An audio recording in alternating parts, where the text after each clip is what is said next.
So today we're gonna talk about really weird homeschooled kids. Now, uh, um, homeschool kids when I was growing up, they were they are the weird, freaky ones. Now I understand why people would homeschool their kids these days. You know, friggin' public schools and everyone's nutty and everyone's trying to get your kids to do you know what and all that fun stuff. We know what we're talking about. I'm not gonna say it, but you know what we're talking about. So I'm gonna kind of run I know we're talking about homeschool kids, but I'm going to kind of group in homeschool kids and private school kids kind of together. I know it's a lot different these days, but it was a little bit wild back then. My grandmother was actually a teacher at a private Christian school way back when, and now I'm pro private Christian schools. Keep the keep the shenanigans out of the kids' lives and all that fun stuff. But man, them kids are sheltered. So my grandmother was a teacher at one.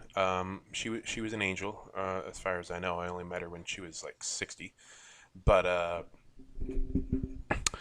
they my I know some people at this private school, and there was two black girls in it.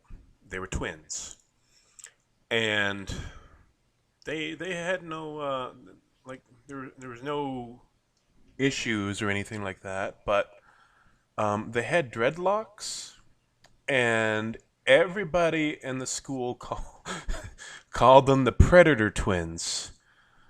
So you think maybe they shouldn't have done that. I don't know. I mean, maybe their dreadlocks were pretty tight. Maybe their dreadlocks were pretty tight, and maybe they did look like the Predator. But yeah. Um, I also went to school with um, there was a few people. There were the private school got shut down, and then all the sheltered kids ended up going to public school. Um, Few kids were very very normal. They all turned out fine. Well, I mean, not maybe not completely fine, but like at least socially well adjusted. Um, there's a fella. He's the box office manager at our local theater house. He's somewhat normal. As far as I know, he's a major geek, but he's pretty normal. He's a cool guy. But two people I want to talk about. Oh, I don't even know what to call them. They're like the Bobbsey twins, but like one girl was super anxious about everything. One guy was I call him Mr. Thomas because he's so deep in the closet that he's in Narnia. So Mr. Thomas, he's pretty well adjusted. Um, Complete denial about he's as straight as the Mexican border. That's all I'll say. I'm not going to say anything bad about him, but just one of those things. I don't know if he knows that he's in deep in that closet, but anyways, the girl, that's the one that had issues with, and she was a nice girl. Like she's a sweetheart, but um, she is completely socially retarded. That's right, we dropping hard R's. Um, I worked with her. Um, we would all go in the lunchroom, and I was the only guy there. Just put a little bit of context. And there's probably about a dozen people in there. And keep in mind, she was like maybe 29, 28. She should know better.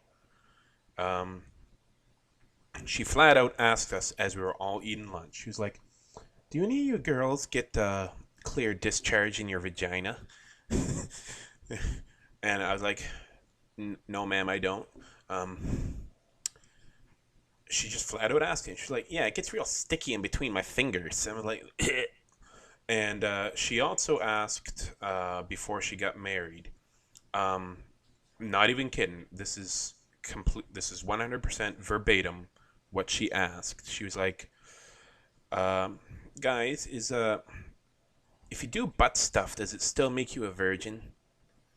And her brother might think the same thing too. I don't know, but that is the kind of thing that is the kind of thing you deal with when you get um, zero education in that sort of thing.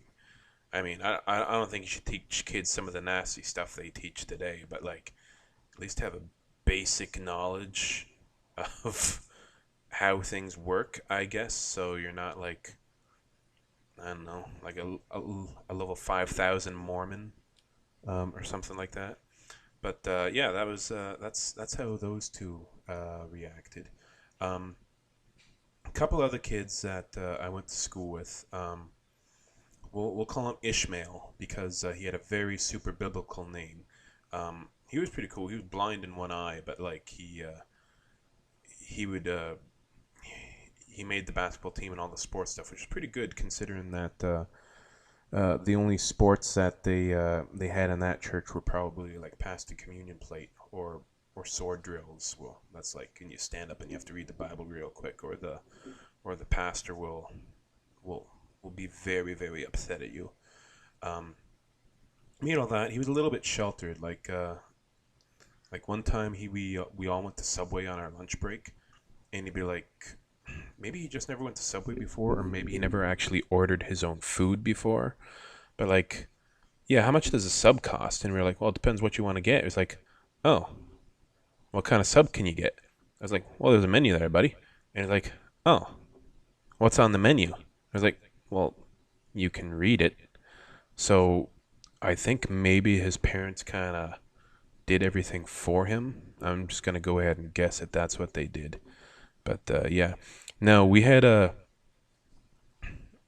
few other sheltered kids. Surprisingly, the pastor's kids, like everyone that had pastor for a father, they all turned out pretty normal. Except for growing up, there was two neighbor kids. They were pastors' kids and they were homeschooled. And when I say homeschooled, I mean like super hardcore homeschooled, not like it is today where like they have outings for their homeschooled kids, like with other homeschooled kids, and sometimes they'll even do it all together. But like it was homeschooled where like they never saw anybody, and they were friends with my brothers in school. My brothers went to the Christian school for 1 year, but it was only because my brother had a hard time in school and he needed more one-on-one time, and that was the best option. Um, but my brothers told him about Dungeons and Dragons, and I guess they went over to either my brother's house or a neighbor's kid's house. And when we saw them in church the day after, they had black they had black eyes. So yeah, don't play with Dungeons and Dragons, kids, unless you want the pastor to beat you. Now we had a. I want to talk about the Jehovah's Witnesses kids, but that's a whole other bag of worms that I might talk about in another thing. I think I may have actually talked about him. He ended up having like 7 kids, but like as I've gone on in my years, I realized I went to school with so many Jehovah's Witnesses I didn't even know about it. Um, but like closeted Jehovah's Witnesses, because I know they enjoyed the Christmas times at school. But if uh, if their parents heard that they celebrated Christmas, they'd be thrown to the curb quicker than a baby who needs a blood transfusion. And now going back to Ishmael, I went to his parents' house once in a while, and like I went there when he first got the internet, and like when I mean internet, I mean like dial up, and he was so sheltered, and he finally realized that you could look up pictures of naked ladies on the internet. And the thing is, he didn't hide it very well. He um, He put it on a folder on his computer, and he just labeled the folder Nickelback because I guess nobody wanted to look at Nickelback, so he put all of his nudie pictures in a Nickelback folder, and it was full, and it was freaky stuff. Like his parents were from the deep south, or at least his mom was, and I don't want to go into detail on what it was, but she was from the deep south, and she would not approve. So yeah, if you're gonna homeschool your kids or send them to private school, please, please give them some sort of social life.